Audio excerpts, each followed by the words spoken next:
Wagwan, my gangsters. Way so tough with that bad boy tuck. I'ma get it how I'm living, I'ma walk the walk. Outline my lines, I rap through thought. Yes, good. Hey, friends. Hello. Hi. Welcome back to the channel. Football Therapy with me, your host, Jan. As always, mate. As always, I hope you're doing well. I really do hope that. Sporting the flat peak today of the Goat Gang variety. Goal Ash catch him on you, man. The transfer window's closed, eh? A lot of players left. No one came in, apart from pre-agreements and a recall of Trevoh Chalobah. Chelsea fans across the globe will largely be disappointed, I'll have to say. But of course, it helps when you win in a London derby, and it helps when you do a comeback in a London derby. And oh my word, man, I read it was it's the first time Chelsea have come back from a deficit leading at half-time at home in the Premier League since 2013. Is that even right? I mean, that's the stat.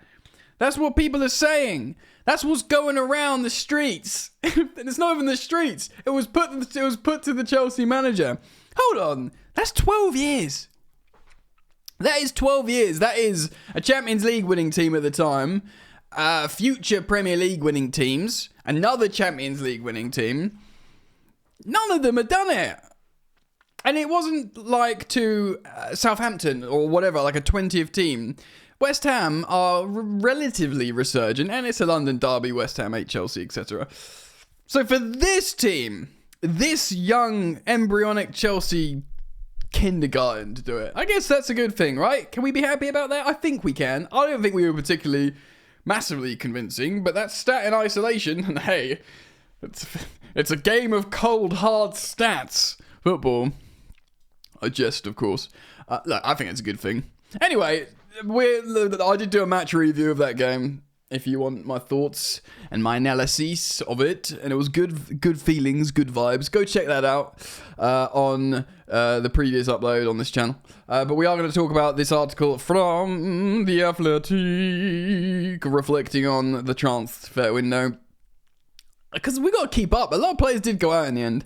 And we're going to get into it, man. So thanks for joining me. If you want to support the content, just drop a like. Many people don't like anymore. Nobody likes videos anymore. Drop a like, gosh darn it. And if you want to subscribe, you are most certainly welcome to.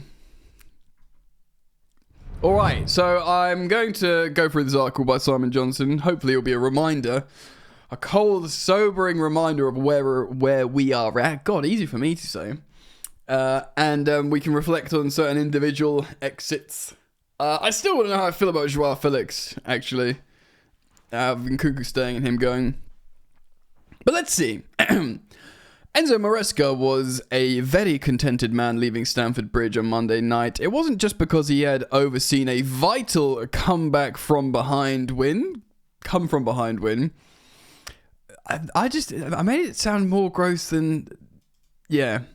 Against London rivals West Ham to lift Chelsea back into the top 4, which is absolutely a great feeling. The transfer window's finally slammed shut, which means he has a break from the negative distractions that all the uncertainty brings. I guess it would just be... I mean, I wouldn't believe it because it just sounds like an excuse. We were really good up until December, the month before the transfer window, and then the transfer window month in January we were bad as well. Could it be related? I don't know, but maybe. The Italian has not been shy in detailing how he has found it. On January, he described the transfer window as a disaster. So, Maresca, how's the transfer window going? A disaster. Cool. Good optics. Last Friday, he talked about the relief it would feel about afterwards. You know, it's shutting. He said this: everything that's happened was planned from me, the club, from all together.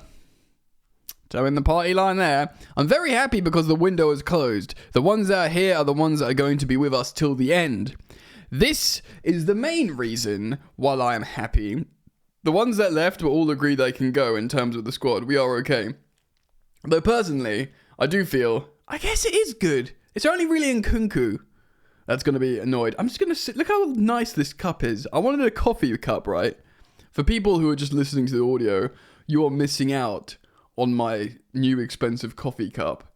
That, you know, when you're in your mid-30s, it's no longer about going out raving or, you know, pulling hot birds. It's about this coffee cup. It's about staying at home with your cat and just looking at this cup and thinking, this is a cool cup. I'm going to sip the coffee now, so I'm going to pause the recording. I just downed the whole thing, so if I'm buzzing my nuts off in a minute, apologies. What am I talking about? Right? Yeah, he's happy. The window's closed, yeah? So what happened? You could tell how uncomfortable it made Chelsea's head coach whenever he was asked by the media about his club's plans in the recent weeks. This is a man that takes greater delight in explaining his tactics. I mean, I don't know if he really does. Then the club's transfer strategy, though. I dig that. Managers don't want to talk about transfers. They just don't. During one press conference last month, he ended up wearing a pained smile as he was quizzed about one player after another, and that was just over a list of possible departures, let alone incomings. The name of the manager, the manner of Chelsea's hard-fought 2-1 victory against West Ham, and the underwhelming form in recent weeks. Well, this was just their second league win in 8 matches. Yucky! Ugh. Will make some supporters inevitably question why more new recruits did not arrive. And it's important to say, guys, like me amongst them were being like, just bring in I just wanted a striker.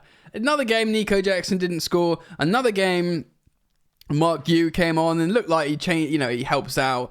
But Jackson helps out. What about a goal scorer? I know it's hard to bring in January, the hardest, but not as hard as bringing in a first choice goalkeeper.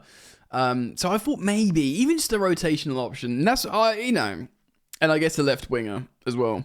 So I was down, bro, and not necessarily. I wasn't one of these people that were like, let's defo buy a midfielder, but I was like, let's recall Leslie. I mean, come on, the Caicedo, bro, it's him and only him.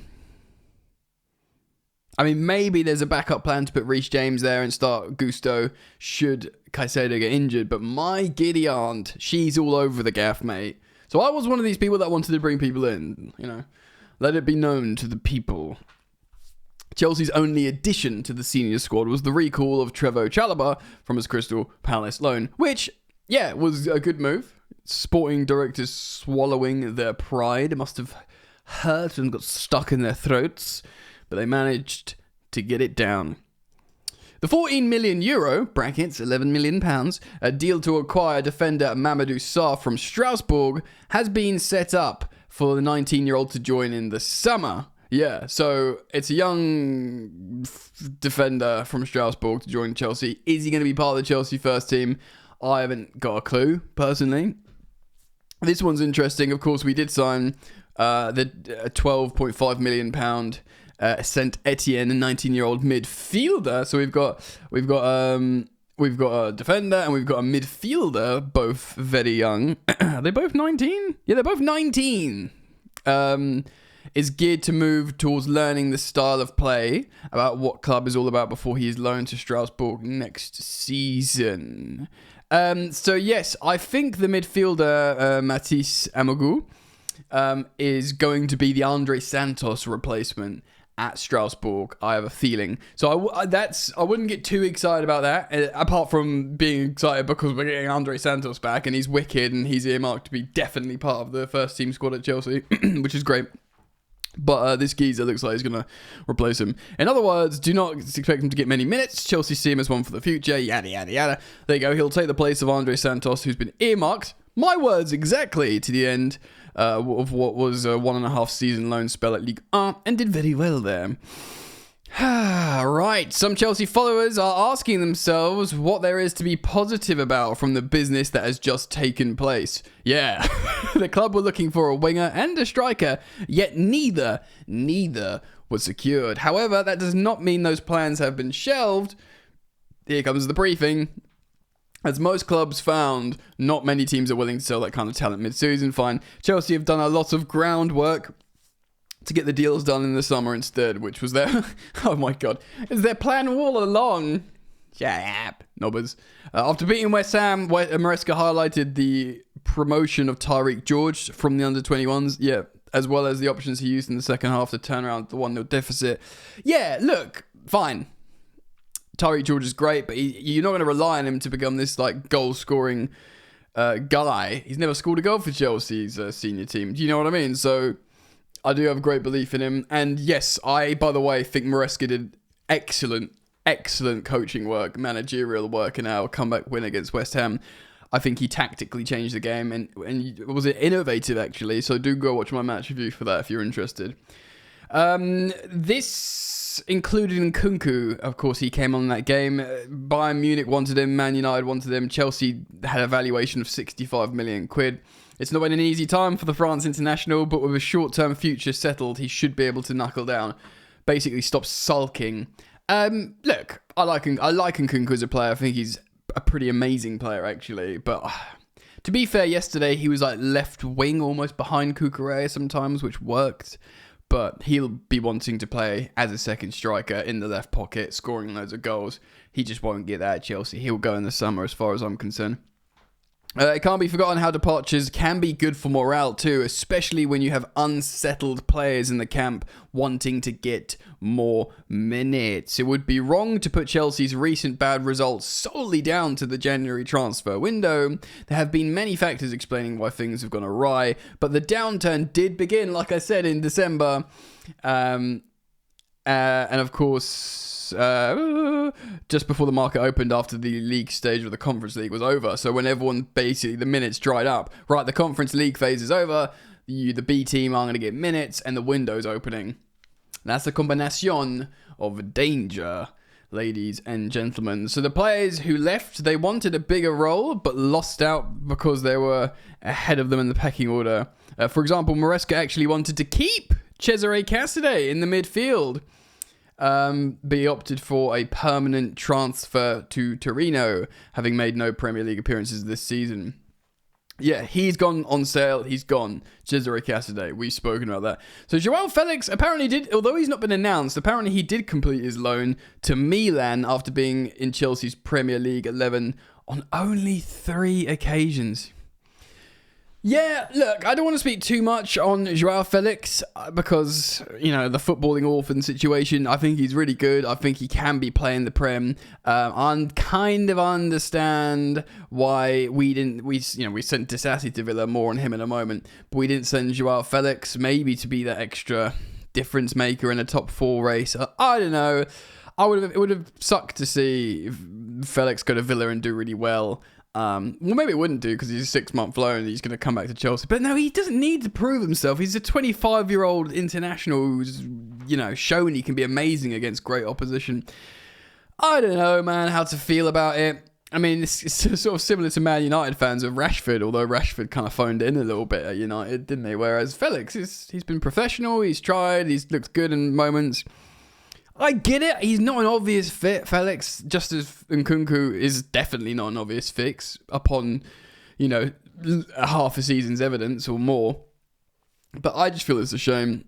Look, next season, there is no excuses to just be buying luxury players that don't fit. For one, I get it. Nkunku was before Parma, and Nkunku was with Pochettino. It was a different time. But we can't do more Joao Felixes. We've got to stop having meetings with George Mendes. And that's not because I don't like Felix. I do like Felix. But if it's not going to work, let's not waste everyone's time. And most notably, Joao Felix's time. This is his career. For us, we're just football fans and these are fleeting moments. He's in the sweet spot. He's 25. He needs assurances. So Disassi started 4 Premier League games for Maresca and he pushed for a move to Aston Villa. So he's gone to Villa. Disassi was a bit of a meme at Chelsea. Fans were like, get him out. And I was a little bit like that as well. He's a great guy by all accounts. He's a bit of a leader. He's worn the armband and he can be a good defender in certain situations. I hope he's not great for Villa because that's not good for Chelsea in many ways. But he's gone there, so best of luck to him. Renato Vega, of course, played every minute of Chelsea's Conference League matches, but only made two brief subs appearances in the Prem. And of course, he's gone on loan to Juventus to play centre back. He started immediately, made his debut, and played pretty well actually. So that will be a good move for Chelsea in terms of whatever happens with Vega. It will be a great acquisition because he cost 11 million quid and they'll sell him for at least double that or use him in the summer. Finally, Chelsea wanted Ben Chilwell and Chikani Chukwuemeka to go elsewhere last summer, but there was no takers until now. The duo played fewer than 200 minutes between them. Of course, Ben Chilwell's gone to Crystal Palace. That's been announced. I think that's great. I think they play a back three system, so he can play left wing back. I'm really hoping. Look, Palace are no threat to us. I think we've played him twice already this season. Well, he's on loan. He couldn't play against us anyway. I hope he plays really well. I hope Tuchel calls him up for England. I wish him all the best, and he gets a good move, and it works out for everyone. Carney's a bit more of a tricky one for me. Borussia Dortmund, great move for him. Of course, they sacked their previous manager. They're doing well in the Champions. He's going to play Champions League football, Carney. He's an amazing footballer, huge ceiling, a really high ceiling. I feel like he could have worked under any manager, Carney Chukwuemeka. He's not like a Joao Felix or an Nkunku profile-wise to fit in. I think you could have made it work with Carnes. Because of just how he operates in tight spaces in the final third, but apparently not. So we'll see what happens there. Maresca does not have to worry about the mood of these one-to-way players anymore and can concentrate on a more manageable, smaller group. There are just 14 more league games to navigate, plus 5 potential FA Cup games and up to 7 matches in the knockout stage of the Conference League. This is a really important point here. Injuries to add to the absences of Lavia, Fofana and Badiashile will test the squad strength. From the outside, the success of Chelsea's transfer business will be judged mostly on whether they finish in the Champions League qualification places. But given how little the players have that departed have featured, few will be able to argue right now that letting them go was a mistake. No, and to be fair, good job. I know the Felix stands out there will be really disappointed he's gone, but if he had to go, then you've sent him to a massive club, high profile, that would keep his profile raised, and it's not going to hurt Chelsea in any way in Milan. So, like, kind of fine with, like, I mean, as much as I'm sad to him going, I want it to work, I kind of get that.